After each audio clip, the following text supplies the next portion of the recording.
Yeah.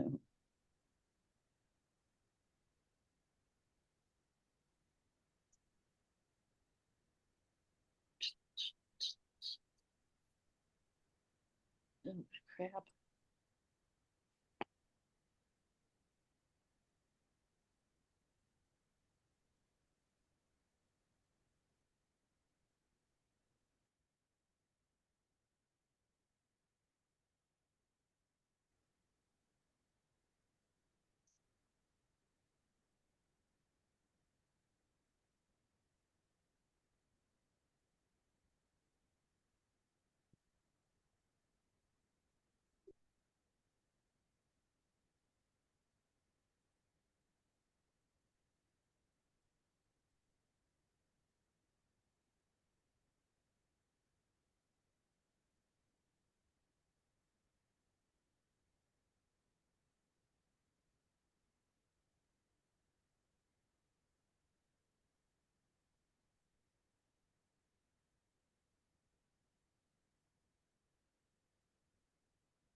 Good evening, everyone, and welcome.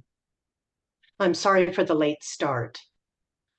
I'm Beth Hendricks, the Executive Director of the League of Women Voters of Colorado. The 104-year-old League of Women Voters is a political, nonpartisan organization that encourages informed and active participation in our democracy. The League works to increase understanding of major policy issues and influence public policy through education and advocacy. Although the League advocates for issues after extensive study, it never endorses or opposes candidates or political parties. The views expressed this evening will be those of the candidates, not of the League of Women Voters. The League regularly hosts events such as this to allow Colorado voters to make informed choices when filling out their ballot. Again, neither the League of Women Voters neither supports nor opposes these or any candidates. We hope that your time spent here will help you make informed decisions on primary election day, June 25th, 2024. The partners for tonight's forum are League of Women Voters chapters from Arapahoe Douglas counties, Larimer County and Greeley-Weld County, the AAUW of Colorado, Colorado Community Media and their Douglas County News Press, El Seminario, KUNC, and Pro 15. Before we get started, I'd like to introduce Matt Crane, Executive Director of the Colorado County Clerks Association. He'll give us some information about this year's elections. Matt. Hi, Beth. Thanks so much. And thanks so much for inviting me to address the group and for having this debate tonight. So a few things about the election as we approach June 25th. First of all, as you all know, ballots were mailed beginning on Monday of this week. Hopefully you've all gotten your ballot track message that your ballot is on the way to you. One thing to keep in mind, the ballots will not all arrive at one time. The post office delivers them in waves. So if you haven't received it yet, don't worry. What we generally tell people is if you haven't received your ballot by Monday, this Monday, June 10th, that's the time where you need to call your county clerk and say, hey, I think I need to get a replacement ballot. We've received lots of questions about the ballot content with the Congressional District 4 vacancy election and how it's been placed on the ballot with the primary election content. I just want to make it very clear that the statute, Title I, is very clear about how the ballot content is to be structured.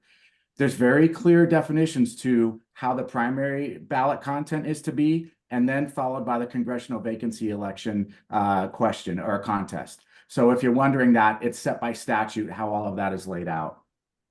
VSPCs, if you want to vote in person, one of the great things about our election model here in Colorado is that, yes, every active voter will receive a ballot in the mail. However, if you want to vote in person, you're more than welcome to go do that. We love to offer choices to voters to be able to do that. If you're in Congressional District 4, your VSPCs will open this Monday, June 10th. If you don't live in Congressional District 4, if you're here to watch this debate and you don't live in the district, your VSPCs will open Monday, June 17th. Now you may ask, why is the reason for that? Statute again is very clear that when a congressional district vacancy election is being conducted, it is to be conducted as close to a general election as possible. For general elections, our early voting period is 15 days before election day. For a regular primary, it's only 8 days. So that's why if you're in CD4, it's open beginning Monday. If you're in the rest of the state, it's going to be open a week from Monday. Please keep in mind, ballots must be received no later than 7 o'clock on election night.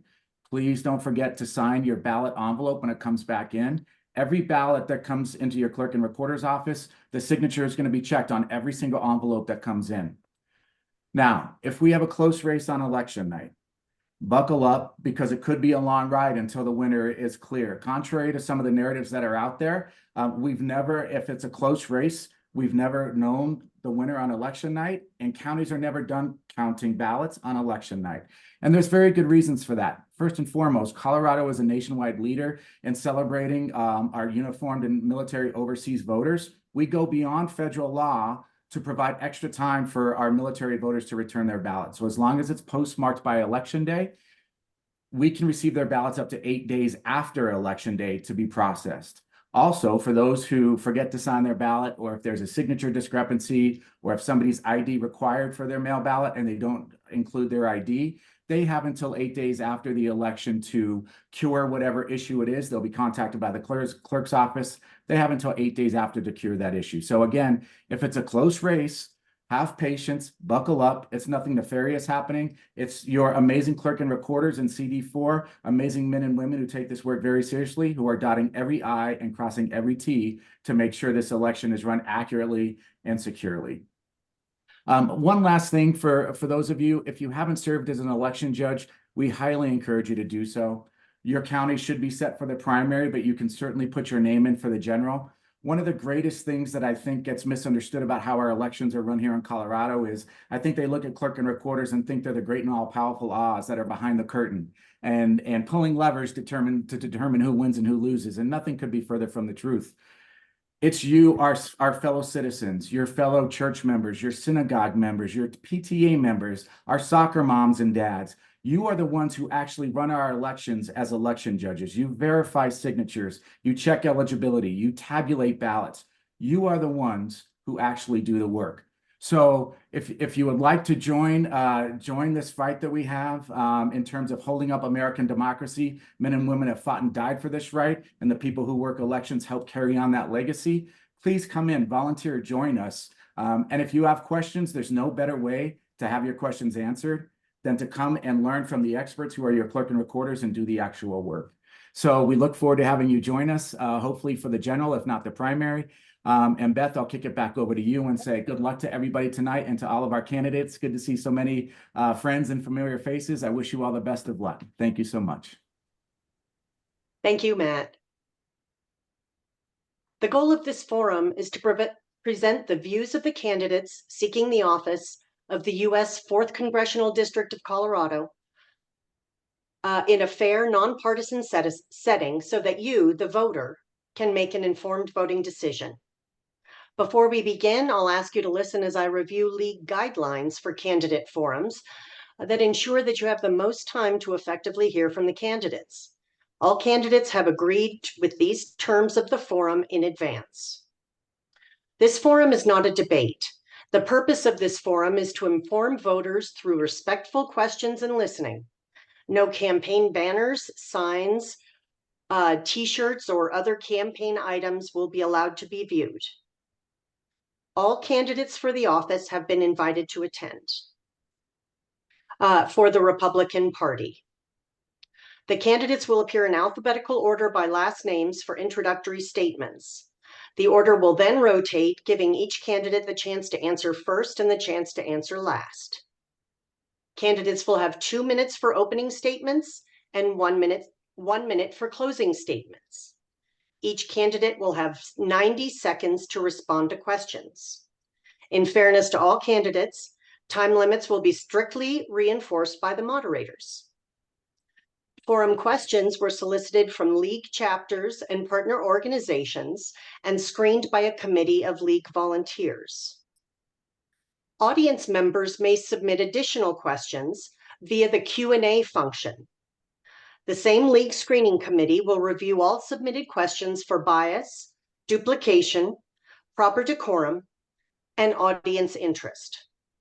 Co-moderators are responsible for enforcing time limits, respectful engagement, and ensuring candidates stay on topic, and may interrupt candidates if they believe they are straying from the subject.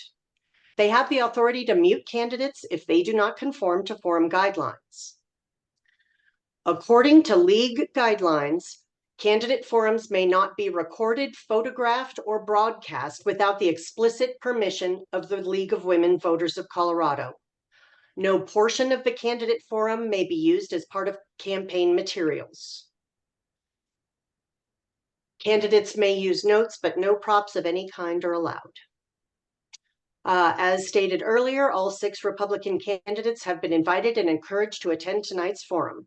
I'm pleased to introduce them now. Candidates, please feel to wave when I say your name. Lauren Boebert. Ms. Boebert is currently on a plane and unable to participate. She was offered the opportunity to submit recorded opening and closing statements, but was unable to participate. Deborah Flora. Richard Holtorf. Mike Lynch. Jerry Sonnenberg. Good evening. And Peter Yu.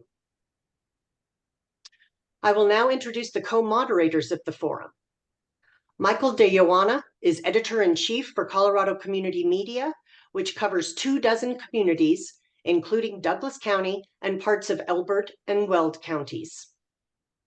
Lucas Brady Woods, government and politics reporter for KUNC. Lucas covers the Colorado Congressional Delegation, state legislature, governor, and government agencies. I'll hand it off to Michael. Hello, candidates, and thank you for joining us for this forum. I'm Michael de Ioana with Colorado Community Media. We will now hear opening statements. Each candidate has 2 minutes to deliver their opening statements. Candidates will be called in alphabetical order, with the order rotating for each question. We'll start with Deborah Flora. Deborah? Thank you so much. I appreciate it. Thank you, Beth, and everyone who is hosting this event. Thank you to everyone who's tuned in. I greatly appreciate your time.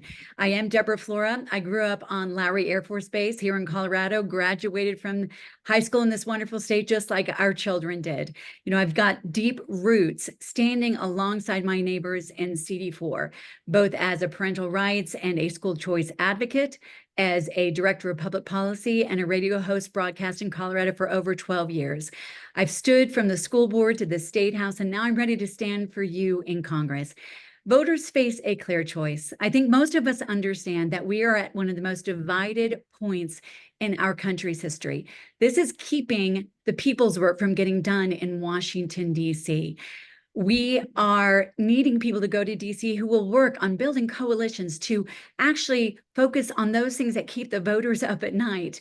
Wherever I'm talking to people across this great and very diverse district, whether it is from Baca County up to Phillips County, Kit Carson County, all the way back to Douglas County, they want real solutions to securing our border, our crippling debt, our rising inflation. They want to know that they can make ends meet and that they can do the work to help their families and their children flourish. You know, they understand that I am someone who has been going through a lot of the same things as a mom, as a business owner, as a citizen here. I'm not a career politician, but I'm someone who's been standing and fighting for these issues. I will focus on these solutions. And this district has changed. They also want to know that it's someone who they can relate to and have an affinity with. This district is now 73% suburban, 49% unaffiliated. I will spend the vast majority of my time on the Eastern Plains because the great folks there deserve to know they have a seat at the table, but I'll also be right here in the district listening and resonating with those voters. And you get to decide between more division or new principled leadership that will unite us and get our country back on track. I'm asking for your vote. Thank you. Thank you, Deborah. I'm sorry for mispronouncing your name. I'm sorry about No that. worries. Next, we'll hear from Richard Holtorf. Is Richard Holtorf here? I know Mr. Holtorf is on the way. Okay, we can circle back to him. Is Mike Lynch here? Hopefully we're able to circle back to him as well. We'll move to Jerry Sonnenberg. Jerry, opening remarks. Well, good evening, and thank you for the opportunity to be here in front of you and have this discussion. I look forward to this evening. I am Jerry Sonnenberg. I'm a fourth generation farmer and rancher on the same farm that's been in our family for over 100 years. I actually still live in the house that both my father and I were raised in, and I raised my children there as well. I have deep roots in this community and have served this district in the Colorado legislature, where I was president pro tem of the Colorado Senate the last time Republicans were in charge of anything in Colorado. I served as vice chair of the State Affairs Committee, where we often fought off liberal attempts to chastise Colorado and change the way we do business in Colorado. I served as chair of the Ag and Natural Resources Committee, where I worked on water issues, oil and gas issues, energy issues, all of those things that are important to those people in the 4th Congressional District. I have the experience and the leadership skills to be able to represent the 4th District in DC well. My proven track record as a conservative, as well as someone that can get things done and solve problems for the people I represent, is key to my ability to serve you as your congressman. I look forward to this discussion tonight. Thank you for that opportunity. Thank you, Jerry. And now, Peter Yu. Peter, opening remarks.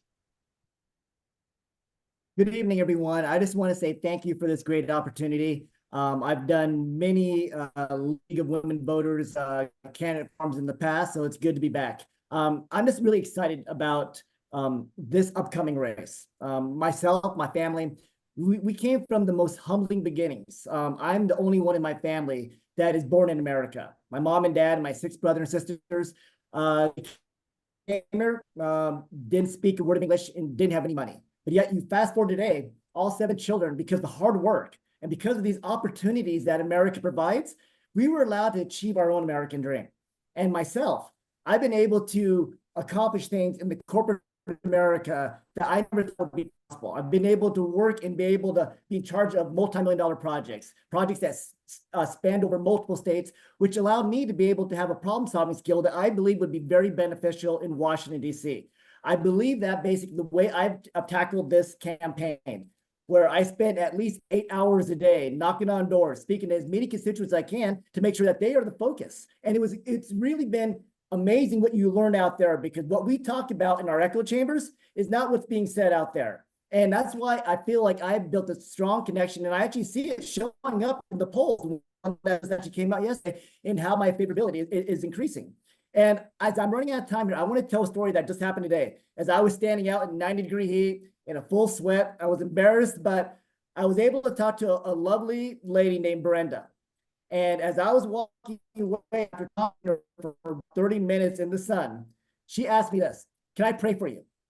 I said, "Absolutely, you can pray for me." And her message was this: she said that she wants me to be protected on my journey. She wants me to be able to succeed in this because our country needs someone like me.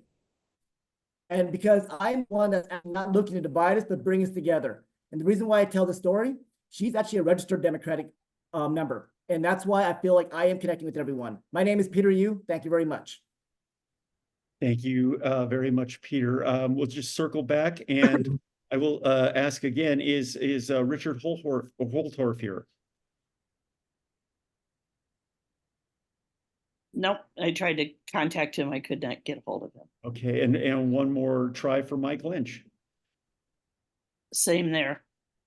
Okay, well, thank you, candidates. We'll now move to our first question, and Lucas Brady Woods with KUNC Public Radio. Thanks, Michael. As you mentioned, we're now going to begin with prepared questions from our partners. Candidates will have 90 seconds to respond, and order of candidates will rotate. We'll start with candidate Flora for the first question. On what issues or legislation would you be willing to work across the aisle?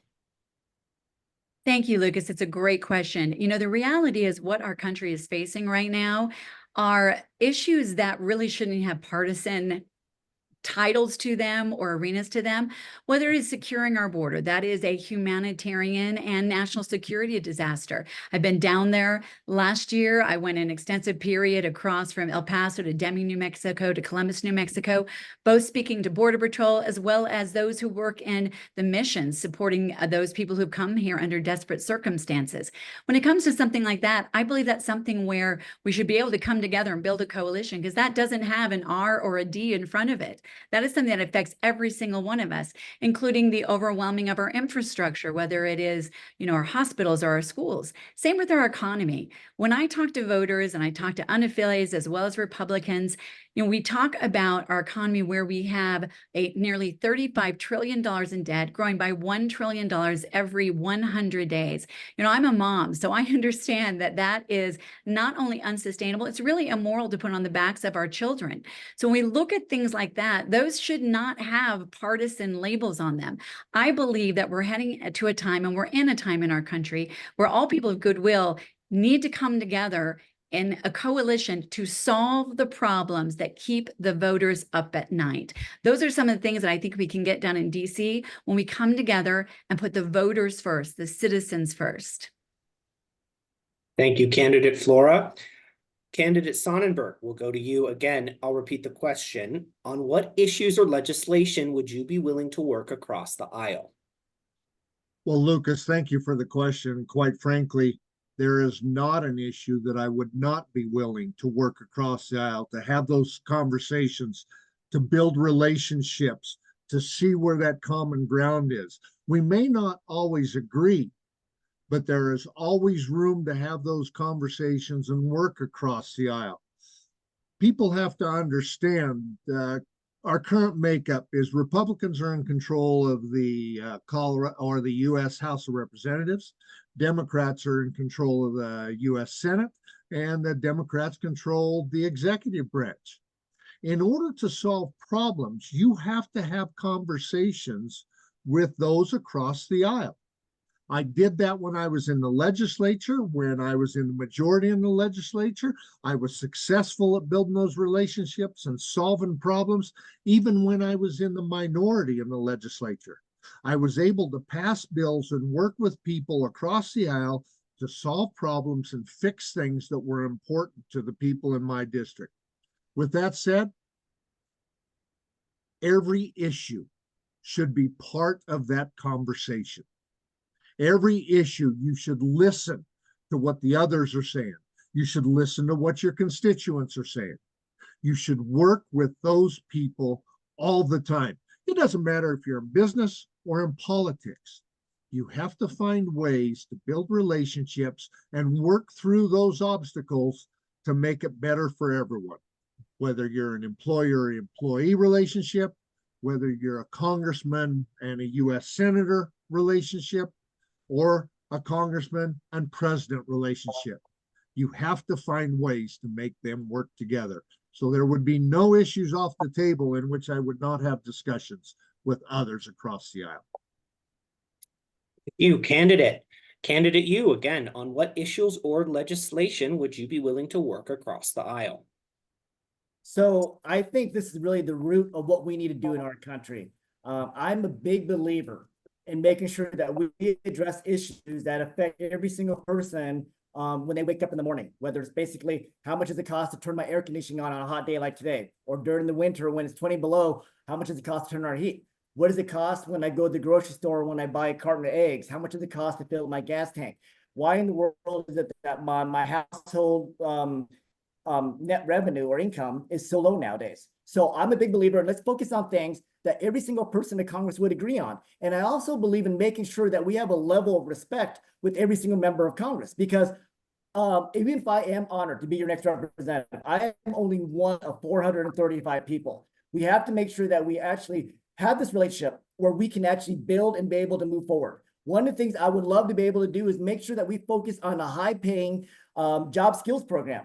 Because right now in vocational America, we do not have skilled electricians, plumbers, auto mechanics, construction workers. These are all jobs that pay 6 figures. And it's important for us to make sure that everyone gets on board to be able to provide this kind of training, because if people are making more money, if they're actually having an income that actually benefits their lives and they're actually paying more in taxes, that benefits everyone. And so that's one of the things I really want to focus on, is a high-skilled training program so that people can actually get a job that allows them to make a lot more money and be able to reduce their housing costs. Thank you. Thank you, candidates. I will hand it over to Michael for the next question. Thank you, Lucas. For our next question, we'll start with candidate Sonnenberg. What federal measures would you support to create resilience to climate change and to protect Coloradans against its impacts? You know, that's part of a much larger debate on human impact of climate change. I think we can all agree that there indeed is climate change, but the impacts from public itself are challenging and part of that discussion. I struggle with putting limitations on those of us in the United States who have given up so much to try and do what we can for the environment, for climate, when you have other countries like Russia and China doing everything just the opposite of us, building coal-fire electric plants and doing all of those type of things that we are trying to legislate against.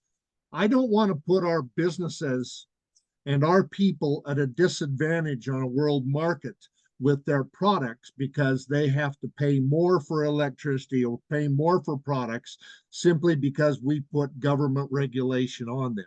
So typically, I'm one of those that want to get out of the way, but still maintain a clean environment and clean water. Thank you. Same question for candidate Yu. What federal measures would you support to create resilience to climate change and protect Coloradans against its impacts? So the environment is something that I am very, that I care about.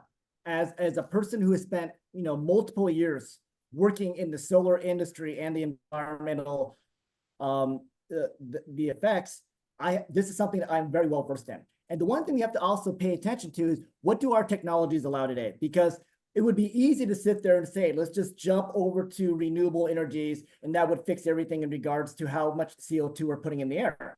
But the reality is that when you look at solar, you look at wind, it is literally only 6% of the energy output of America right now. And the one thing that we keep forgetting is that the United States of America is one of the leaders in reducing CO2 levels. But that wasn't because of solar, and it wasn't because of wind. It was because of our being able to have a boom in based on natural gas production. Natural gas is obviously burns cleaner and it's more efficient than coal. And that's something we need to focus on. And what do we have right now today? Because the question is how we take care of our environment. The question is really, what do we have to replace what we currently use? Because our energy needs are going to increase by 50% over the next 14 years. Our population is going to be 10 billion people by the year 2050. So we have to make sure that we actually use the technologies we have now, which is obviously natural gas, which burns cleaner. We have nuclear available, but we also have other resources to make sure that we can have a clean environment, but also make sure that Americans have the quality of life that we need to have. Thank you. Thank you, candidate Yu. Candidate Flora, what federal measures would you support to create resilience to climate change and to protect Coloradans against its impacts? Yes, thank you. Growing up in Colorado, I think like many people, I remember the brown cloud, and I remember as a little girl just being very, very troubled by it, because we are so blessed to live in one of the most beautiful places on the planet with the Rocky Mountains and just and then the Eastern Plains, just this beautiful area that we're in. What I think is important is that we saw what happened when our energy sector really began to innovate. And I'm very proud of the work that they've done there. First of all, I want to say I'm an all of the above energy person. So always allowing the, ingenuity of American leaders to be leading the way on that. But I do agree we have to continue to work on our environment. Thanks to our American and our Coloradan ingenuity, we've already reduced our emissions, faster than the rest of the world while maintaining reliable, affordable energy. And that is key. And we are one of the few, if not the only countries reaching the target still of the Paris Accords, even though we have left that. I would want to say that so much of that is thanks to the great energy workers in CD4 and their families. I've spoken to so many of them. It's a key industry in CD4, and drive down the emissions at the same time through innovation and technology. I think I would want to make sure, by the way, that at a federal level, the companies are allowed to do that they are allowed to innovate. They have a seat at the table, because I know that they want to continue doing that work. So I'd make sure that they have a seat at the table, even as we focus on other countries who are driving pollution. Thank you. Thank you. And next question from Lucas. Thanks, Michael. Candidate Lynch, I see you have joined us. Are you ready for a question?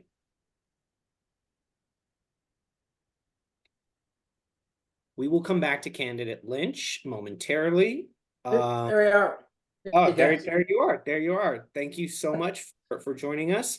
We're going to dive right in and throw one right at you.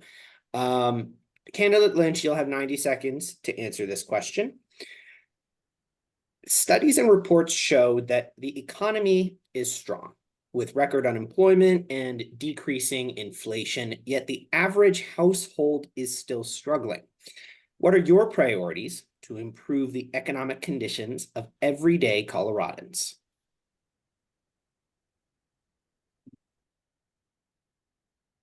What was the part of that? What'd you say? What are my suggestions for that? Priority policy. Yeah, priority. no. Improve Well, economic conditions. we see this all the time in Colorado. It is about, the government chipping away at our income through taxation, right?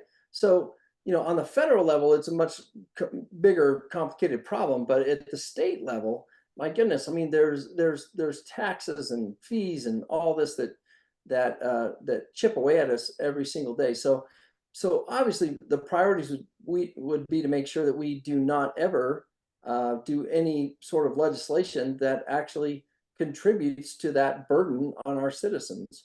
So, where that comes from the federal level is that just make sure that we are always fighting against whatever it is that can increase that taxation on our citizens. So, on the federal level, it's a little more complicated at the state level. The state's able to do that in smaller little increments. On the federal level, it's just making sure that you're actually voting right on bills that will reduce that taxation. So. Thank you so much, Candidate Lynch, for jumping right in and into the fire right when you get here. We'll move to Candidate Sonnenberg next. Once again, despite studies and reports that show the economy is strong with record unemployment and decreasing inflation, the average household is still often struggling. What are your priorities to improve the economic conditions for everyday Coloradans?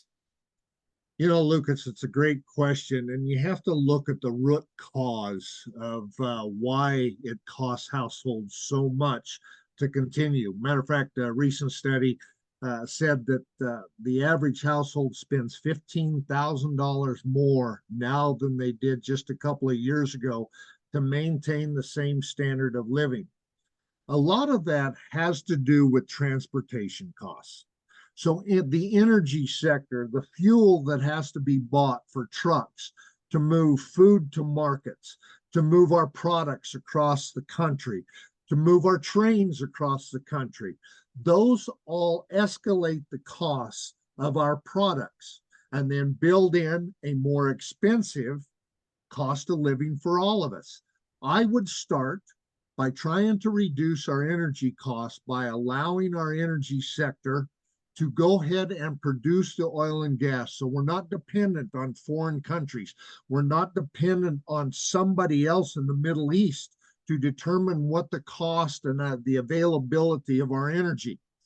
I would build a pipeline and I would allow our American energy sector to do what they do best and make us energy independent, which we would know if that drives, and we have seen drives down the cost of energy, which then would drive down the cost of transportation and the cost of all of those products being shipped to our store and our homes.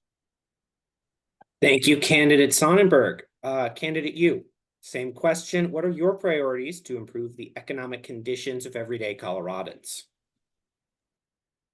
So I kind of want to make clear what our society truly is right now, because when we talk about record job growth, I think people aren't really coming to the truth that most of those jobs that are being created right now are part-time jobs. When we sit there and talk about inflation being down at a respectable level, well, the Federal Reserve, who had previously stated they were going to do multiple cuts this year, are now saying they may not have any cuts at all because inflation is high.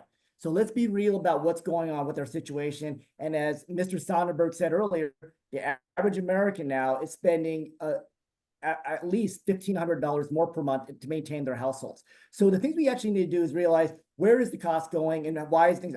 First of all, housing is one of the biggest issues we have in our state. I think we need to make sure that regulation-wise that we are still safe, but not over-regulating. I have spoken to many builders where they sit there and say that the regulations on how they need to construct those homes are way above and beyond what's required, and as a result, increases the cost of the home. We need to make sure that energy is affordable. Energy is the root of everything we do, whether it's basically what's for work or creation of goods and services. We need to basically, in America, we need to create more refineries so that we can actually create a surplus as well as be able to reduce the costs. And the one thing I think we really need to do is we need to worry about spending. Spending is the reason why inflation is what it is. And our government right now we're pushing $35 trillion. We spend $1 trillion every 100 days. And unfortunately, I'm out of time, but those are the focuses we need to have. Thank you. Candidate Flora, same question. What are your priorities to improve the economic conditions of everyday Coloradans? This issue is so important everywhere I go across CD4, whether I'm talking to, a family at their, at the table in their farmhouse, or whether I'm talking to a mom in Douglas County. Everyone is having a very hard time. They're struggling paying for groceries, for gas, for heating. And it is very real to them. It's not imagined, even though some studies show it going down. And in fact, I spoke to this woman who's on a fixed income, retired Doris. She actually told me the other day that she was making a decision about whether she was going to buy regular milk or powdered milk. And that's just not okay. That's real pain that they're feeling. A lot of it does have to do with our oil and gas prices going through the roof. High gas prices inflate the prices of fertilizer. They impact our supply chain when we're looking at the cost for trucking and moving product from here to there. That's one of the major things I would be focusing on, is releasing some of that regulation that's too heavy and is driving up the cost on every front. Another thing is we have to stop the omnibus spending bills. It is the overspending. It is the continuing to burn that burden that is driving inflation. And I'll be really honest, the last omnibus spending bills, Republicans put as much pork and sometimes more than Democrats did. That's not a partisan issue. We need to stop that. We need to work on balancing the budget, cutting the debt, getting spending under control. And one of the ways to do that would be single subject appropriation bills. When you do that, then government is finally forced to account and justify every penny spent of hard-earned tax dollars. Thank you, candidate. Over to you, Michael, for the next one. Thanks, Lucas. Our fourth question regards the urban-rural divide, which is important, as you all know, to CD4. What do you think is the number one concern of your constituents who live in urban areas of the district? And what is the number one concern of your constituents who live in rural areas? We'll start with candidate Lynch. Awesome. And I apologize that I'm late to the party, but there's a snafu that happened with how we could communicate there. So, we deal with this all the time at the State House, right? The bulk of the government in our state really is centered around the Denver-Boulder corridor. And the rural parts of the state completely get left out of the equation. So this district, really, the geographical majority of it is rural. However, the population base is not. It's these other guys. So this is a battle that we've been fighting at the State House for quite some time. Now, the good news is that if we have a representative that understands that and has fought against those arguments at the State House, we can effectively work against those arguments. So getting back to your question, which is, how are we going to deal with that? Well, the largest part of our economy comes from ag and comes from oil and gas. And this district represents a huge portion of that.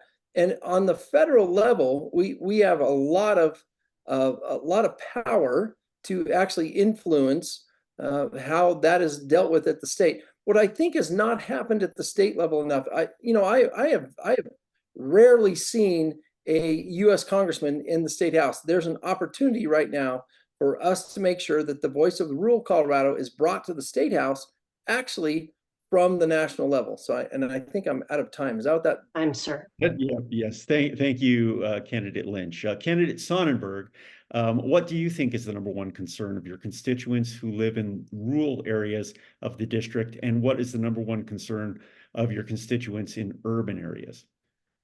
Well, and that's a great question. And as we continue to see the urban-rural divide grow, we have to find ways to work through that. And part of it is, quite frankly, a lack of understanding or appreciation from both sides.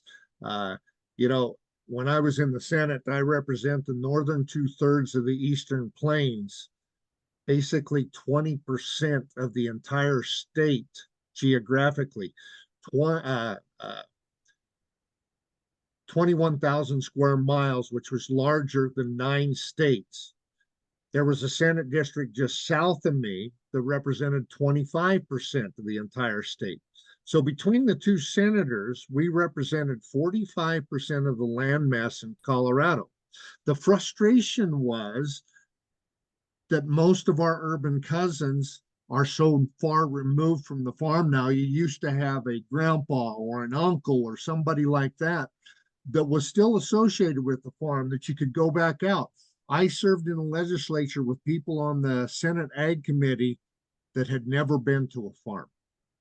That's the frustration. And of course, then when you live in the urban areas, they think the farmers are capitalizing on all these higher food prices when their prices going into their pockets aren't going up. There are additional transportation costs, there are additional other costs. So those are the issues that I think we have to have a better understanding between both sides to reduce that urban-rural divide. Thank you, Candidate Sonnenberg. Candidate Yu, what do you think is the #1 concern of your constituents who live in urban areas of the district and the #1 concern of your constituents in rural areas? So you couldn't talk about a district that has two different worlds within the same geographical location. Because you obviously have a population where 80% of the population is along the I-25 corridor. You got a population where 3 of the 5 fastest growing cities in our state, Windsor, Castle Rock, and Parker, are within the 4th Congressional District. And when you look at that, when you talk to people in the urban area, they sit there and go, oh my gosh, the cost of living is out of control. Housing is not affordable. It takes so much money to be able to keep my house in operation. Where then when you go over to the rural side, we have an issue, obviously, where there's a water issue that is really depleting the opportunity out there. In fact, this year alone, well, not this year, but by the year 2029, rural Colorado has retired 25,000 acres.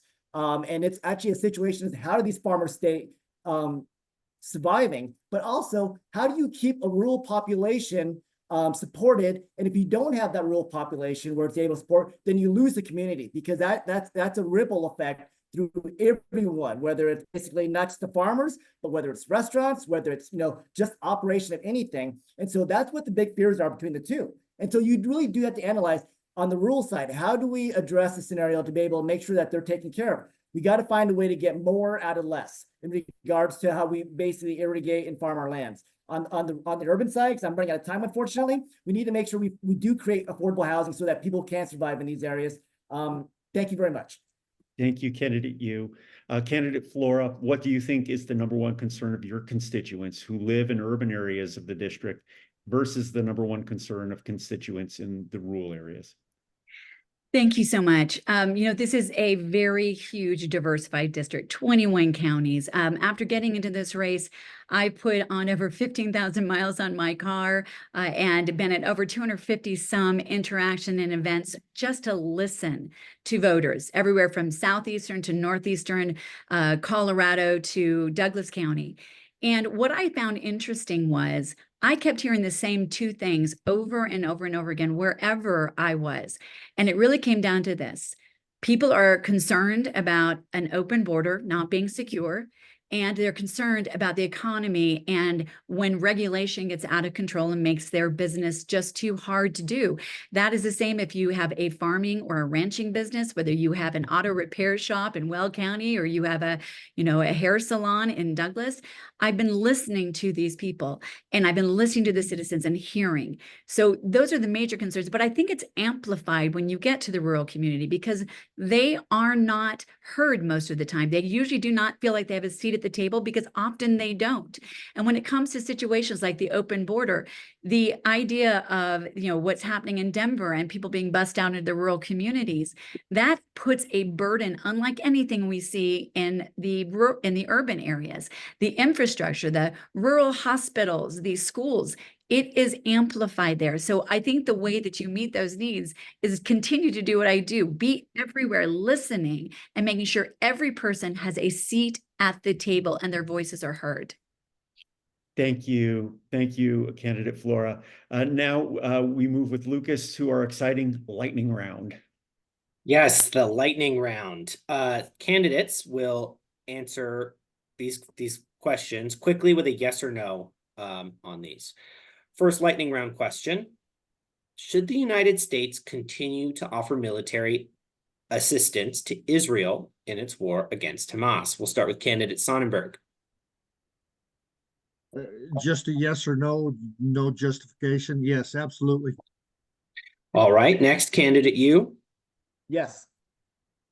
Candidate Flora. Definitely. And candidate Lynch. Yes. All right, next question, and we will rotate here. Should the United States continue to offer military assistance to Ukraine? Candidate Yu. Yes, depending on terms. That's okay. But again, this is just a yes or no question here. We want to keep it the same for everybody. Candidate Flora. It's complex. Yes, with accountability. Candidate Lynch. Yes. Candidate Sonnenberg. Yes, with that accountability.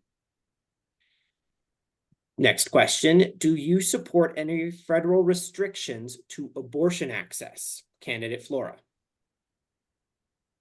This is a hard yes and no question. I would say yes, federal pro-life legislation like what we already have with the partial birth abortion ban. Okay, I'm gonna have to stop you there just because we got to just keep it to yes or no's. Apologies. Candidate Lynch. No, it's a state's right. Candidate Sonnenberg. Yes. And candidate Yu. Just so I know the question, what was that question one more time? Do you support any federal restrictions to abortion access? No. Next question.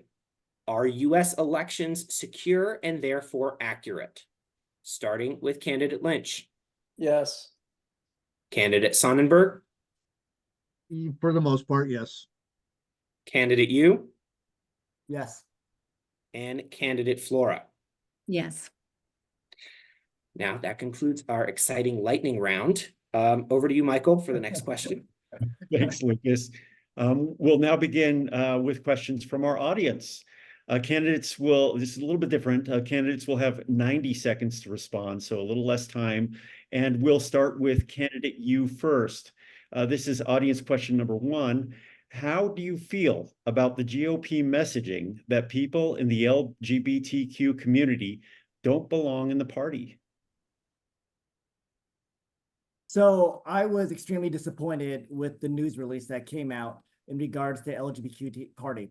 I believe in treating everyone equally. I believe in making sure there is no discrimination. As a minority myself, I take this very serious because I've been welcomed in this country with open arms.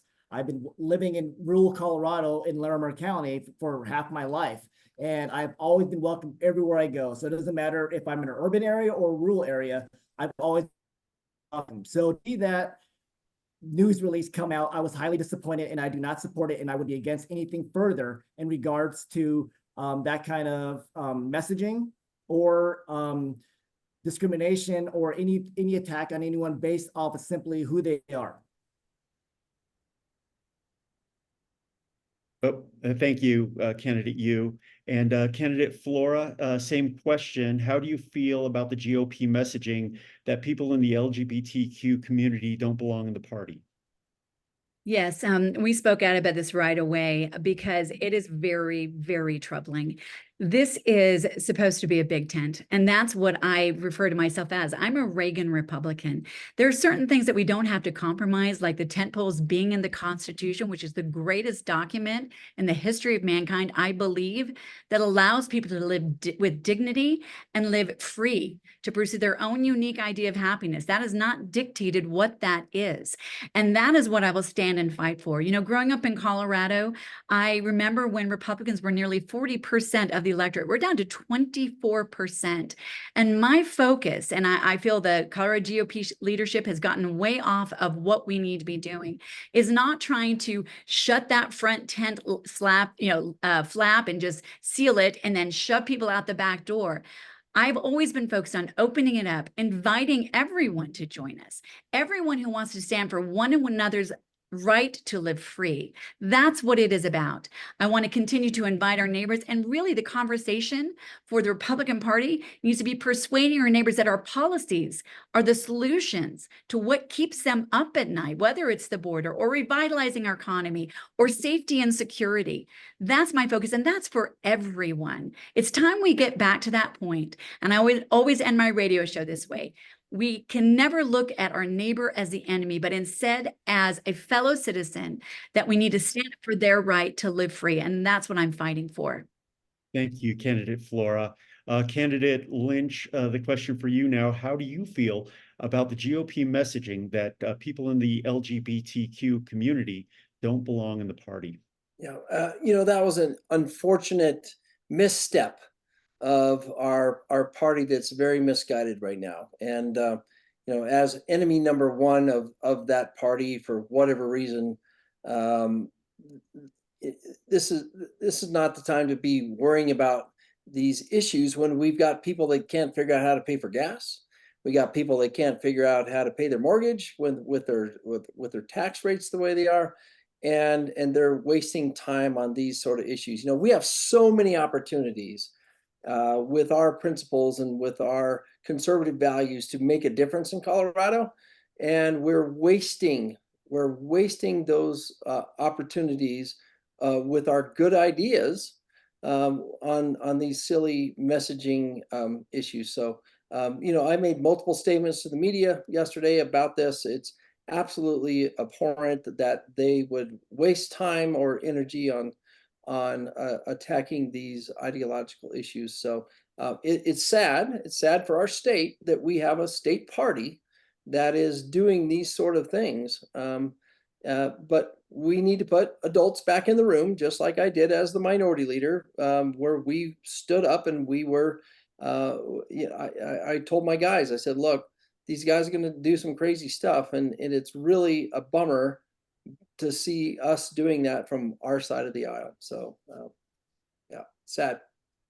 Thank you. And candidate Sonnenberg, same question for you. How do you feel about the GOP messaging that people in the LGBTQ community don't belong in the Republican Party? Well, thank you, Michael. And let me correct one thing. It's not GOP messaging, it's GOP leadership messaging. It's not our party's messaging. Our party is one in which believes in smaller government, restrictions on how regulations are implemented, those type of things, and not who to exclude. I can tell you my time at the Capitol, my dearest friends were part of that community. I can also tell you that I have family that's part of that community. That doesn't make them any different a person. Many of those are very conservative, believe in the Republican agenda with regard to government and how it should be involved in our lives and how it shouldn't be involved in our lives. And just because somebody is part of a different community, whether it's that community or a minority or whatever it may be, doesn't mean that they should be excluded from those people that I care about and want to work with. You know, Jesus was very, very clear. We love all people. All people are a gift from God, and those people we need to put our arms or loving arms around and encompass all of those. And I am willing to do that and want to continue to do that. Our GOP leadership has this role. Thank you, candidate Sonnenberg, and thank you, candidates, for your answer on that first audience question. We'll move to Lucas now with our second audience question. Thank you, Michael, and thank you, candidates, for your answers thus far. We're getting close to closing statements, but we will do 2 more audience questions. Next question is, what is your stance on the war in Gaza? Candidate Flora. Thank you. Yes, I have, with my husband, been invited to a private screening of the unedited Hamas body cam footage. And that is something that I'll never forget, one of the hardest things I've ever seen, but I felt that it was very important to see it. Because what we've witnessed on October 7th was really, as Benjamin Netanyahu said, it is a crossroads between barbarism and civilization. That's what we're fighting there. I do believe that Israel is our key ally. And I do believe, by the way, that the first people that Hamas began to brutalize were the Palestinians. We have seen what they have done when they have dug tunnels under hospitals and under schools and have not allowed civilians to leave. Unfortunately, my father was a lieutenant colonel in the Air Force. My husband's an 82nd Airborne veteran. And when we've talked about this, there are unfortunate things that happen in war situations. And Israel has repeatedly done something you never see in these kind of circumstances: broadcast, try to encourage civilians to leave. And oftentimes it's Hamas who will not let them do so. But I do support our key ally, because this is a situation where this fight will continue. When you have Hamas, who has in its charter to kill every single Jewish person on the planet, then we need to support our ally to finish what they need to do there, lest we continue this fight again. Thank you. Thank you. Thank you, candidate. Next, we will go to candidate Lynch.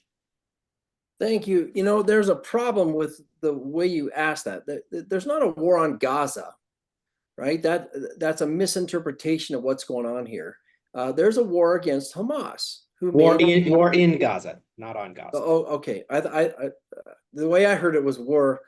Anyway, this is not a war against Gaza. This is a war against Hamas, right? Who basically, this is the equivalent of what we dealt with in 9/11. And so these guys need to be eliminated. And what this is going to require is that they just knock them out, right? It's really not complicated. You know, this is not a war against the people in Gaza. This is a war against Hamas.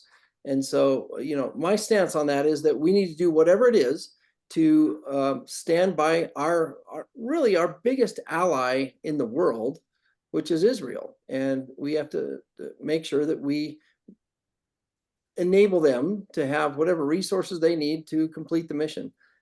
So it's really simple to me. It's not a long engulfed conversation. We need to do what we need to do. And as a guy that went to West Point and served in the infantry and knows what it is to fight wars, it's simple. We just need to knock them out and stand by our #1 ally. So pretty simple answer for me. Thank you, candidate. On to candidate Sonnenberg. Same question. Well- What is your stance on the war in Gaza? Well, thank you. And I'm going to agree with Mike quite a bit, but I'm going to be a little more bold here and tell you that just quite frankly, Israel is not safe until we get rid of Hamas, period. We need to give them the support they need to eliminate this terrorist organization. Israel is a critical ally of ours in a dangerous part of the world. Hamas is a terrorist organization that seeks to wipe out our ally and the Jewish people off the face of the earth. We clearly saw that in the atrocities on October 7th. There can be no equivocation. We stand with Israel. We must give Israel the latitude and support necessary to completely destroy Hamas. Thank you, candidate. Candidate you. So what happened October 7th was a tragic day, and it was a complete act of inhumanity when you see the murders, and you see the rapes, and you see what happened to those people. And we also know that there is no peace as an option. When you look at what's going on, there's always been this statement that if Israel laid down their guns, Hamas would still attack. Whereas if it was the other way around, there would be peace. And so we know this to be true. And this has been something that's been going on, not just recently, but throughout time. And the one thing we need to understand, though, is that when you sit there and think about Hamas, when they were actually out there chanting, let Palestine be free from the ocean to the sea, that is not a statement of peace. That is not an act of working together. That is basically an idea that we want Israel out of here. And so it's heartbreaking to see what's going on. And Hamas is a terrorist group that needs to be taken out. And Israel is our strongest ally. We need to make sure we take care of them. But what's even more heartbreaking is what we see here in America, the fact that we have such anti-Semitism going on. So we need to make sure that we basically understand that we are, once again, the United States of America. We are a country that basically is of equal opportunity, and we basically do not discriminate. And that's what's so hard to see what's going on here. So I fully support Israel in their war against Hamas. Thank you, candidates. We are running out of time. I will go to Michael for the last question before closing statements. Okay, sounds good. Thank you, Lucas. The next question, audience question number 3, regards the border. What measures do you support regarding the border and migration into Colorado? We will start with candidate Lynch.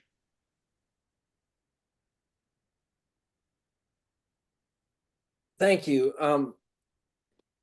Yeah, I mean, Denver is like #2 on the list for migrants that are in the country, which is baffling to me. And a lot of that has come from the fact that we've created incentives. So no, the obvious answer is we have to close that border, right? So we have to get back to where we were with Trump policies in closing that border.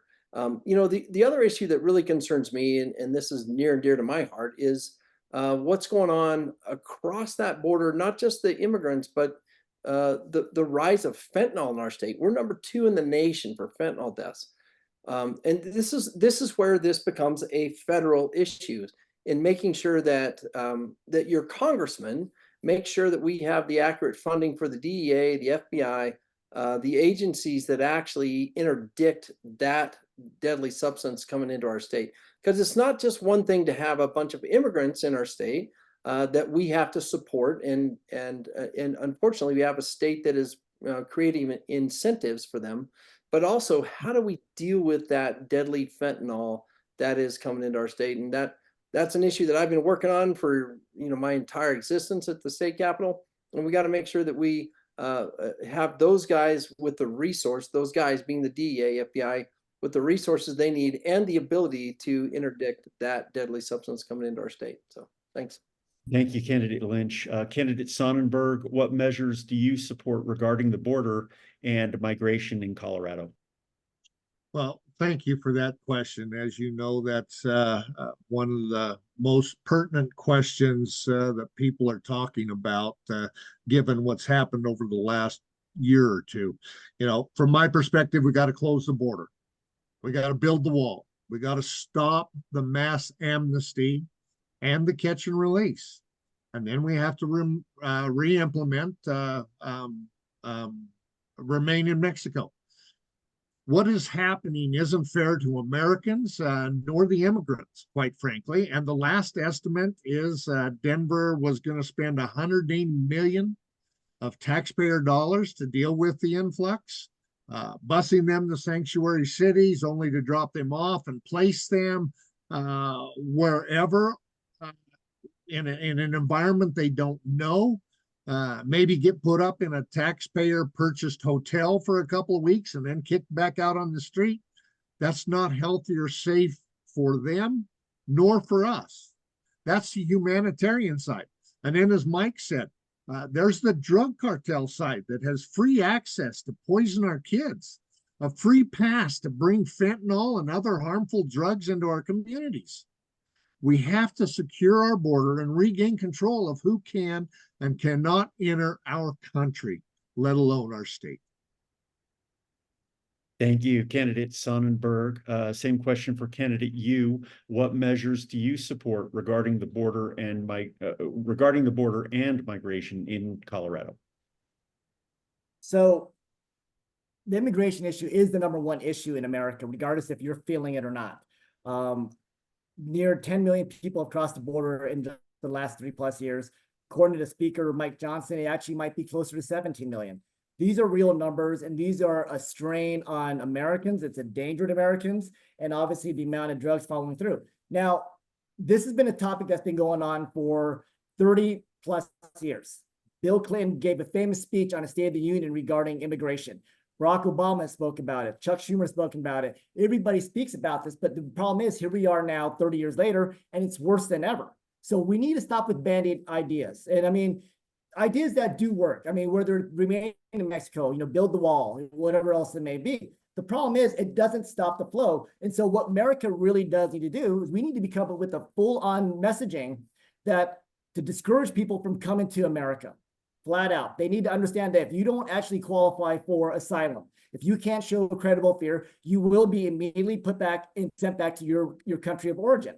People need to understand that you will not be allowed to hang out in America, that we need to also make sure that we have a quick legal system so that people don't have a court date 7 years down the road, but it's actually done within weeks so that people can understand if I make this dangerous trip to America, which is a horrible thing, not only for America, but for the people making this trip. But if we can actually get a messaging out there where people understand it's not going to be an open pass, they will not make this trip. Thank you, Candidate Yu. And Candidate Flora, our audience question, what measures do you support regarding the border? I think she left, actually. Yeah, I neglected to mention that Candidate Flora had to leave at 7:45, and we were running a little bit late. My apologies. Right. Okay, so then We do have a recorded closing statement from Candidate Flora. And that brings us to our closing statements. Lucas? Candidates will each have 1 minute for their closing statement. And let's start with Candidate Yu. 1 minute. So I'm going to relay a past message, and that is we have a large candidate field here. There's 6 of us. And that's okay, because in America, you have the right to run for office. I'm proud to be in this race because it was the people of Colorado in this district who put me on that ballot. And I did not pay my way on. I basically was there because this is what the constituents wanted. Now, we have a primary here. Whoever wins will most likely be the next representative of this district. So I encourage everyone to vote. I encourage you to make sure that you vote for the candidate who best represents you. And then when you do vote, make sure you have a representative who represents all 750,000 constituents, not just a small fraction. Because at the end of the day, we have to make sure that we all get along. And I say to the Republicans, I am a constitutional Republican. I say to the unaffiliates, I will work with everyone. And to the Democrats, you will always have a seat at the table. so that your voice is heard. My name is Peter Yu. I'm asking for your vote. Thank you very much. Thank you, candidate. On to candidate Flora. Do we have that recording? Or we can wait till the end of this section. We should have it ready to go. All right, here As it I is. talk with voters all across CD4, they want real solutions to our open border, our crippling debt, our rising inflation. They know our nation's serious problems require serious, principled representatives to focus on solutions, not self. I understand the urgency of the issues that we all face, which is why I've been fighting alongside my neighbors in CD4 for years. They know I will do the work, which is why I've been endorsed by leaders across the district, including the Douglas County Sheriff, the Parker and Lone Tree mayors, as well as city council members and mayors in the surrounding communities, such as Aurora and Centennial. In addition, I was honored to receive the Gazette endorsement, and they stated that I have the right combination of skills, principles, and dedication that the 4th Congressional District needs. I've stood from the school board to the State House, and now I'm ready to stand for all of us in Congress. You deserve a representative you can be proud of. That's why I'm asking for your vote. Thank you. All right, next on to candidate Lynch, 1 minute. Well, I'm not quite as fancy as that presentation, and I'll never shy away from that. Look, here's the deal. I'm a guy that has got a small business here in Loveland, in the middle of the district, ran for office and learned how to do this job, and learned the issues of Colorado through legislating, right? Not from talking points or fancy videos. We have never sent anyone to Congress that has not been elected to anything. I don't think we should start it now. Jerry and I, the only 2 people on this panel right now, are people that have actually passed laws and got them signed, to include Representative Boebert, who's not here. So, I'm a simpleton. I don't need this job. Obviously, people are working really hard because they need this. I do this because I was an infantry officer that was served during the time of Clinton, and I didn't like what we were doing at the time, and now I want to continue my service at Thank you. U.S. level. Thank you. Yes, that is time. Thank you, candidate. Candidate Sonnenberg, you have 1 minute. Well, thank you very much. And the truth is, I'm humbled to be a part of these 6 candidates here working to earn your vote. I can tell you that even though many people that will be casting their votes in this primary have not had the opportunity to vote for me, but I have voted for them. I voted for you. Whether it was vice chair of state affairs, I constantly worked to stop things that would damage us in our district. I worked on water issues as the chair of the Ag and Natural Resources Committee and as chair of Water Resources Review Committee. I constantly worked to reduce your taxes so you can keep more of your own money in your pocket. I teamed up to put initiatives on the ballot in 2020 and 2022 to reduce your income taxes, and you passed those. I will continue to work that hard on your behalf in Congress.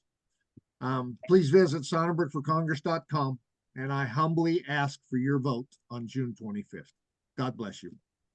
Thank you, candidates. Michael? And yes, thank you all the candidates, and thank you, Lucas. This concludes tonight's candidate forum. You made it. We hope all attending were able to learn about each candidate for this important position and will cast their ballot in an informed and confident manner. A big thank you to each candidate for their time and willingness to serve our beautiful state. And now I hand it back to Beth Hendricks with the League of Women Voters. Thank you, Michael and Lucas. We appreciate your time and expertise in moderating this forum. Thank you to our partners, AAUW of Colorado, Colorado Community Media, KUNC, Pro 15, and El Seminario newspaper, as well as the Leagues of Women Voters of Arapahoe and Douglas, Greeley-Weld, and Larimer counties. Thank you to the many volunteers who gave their time and expertise to make this forum happen, especially Barbara Winnery, Carol Ayers, Barbara Dungy, Jerry Cummins, Kathleen Milligan, Patty Neckenchuk, Michael Neckenchuk, Jill Smith, and Kathy Wilson. And thank you to the audience for your interest in attending this forum. We applaud your efforts to inform yourselves. The League of Women Voters would like to remind those attending the forum that the views expressed this evening are those of the candidates and not of the sponsoring organizations.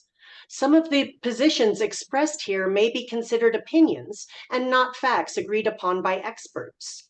We encourage all voters to learn more and do their own research to get factual information. Vote411.org is your best source for voter information. It points you directly to the candidates and issues you'll be voting on, with information on your voter status and more.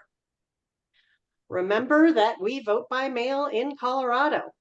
Ballots for the primary have been mailed out beginning June 3rd and must be returned by June 25th at 7 p.m. If you haven't returned your ballot by June 12th, or if you haven't received your ballot by June 12th, please contact your county clerk's office. You can scan the QR code on the screen now to access the LWVCO website to find your county clerk.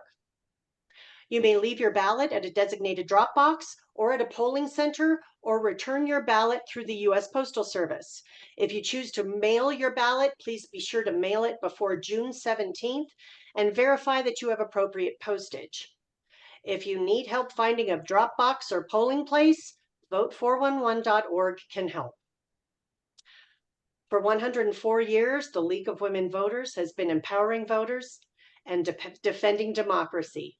We're not slowing down now. Remember that you are the ones who make democracy work by making your voice heard. Please vote. Thank you and good evening.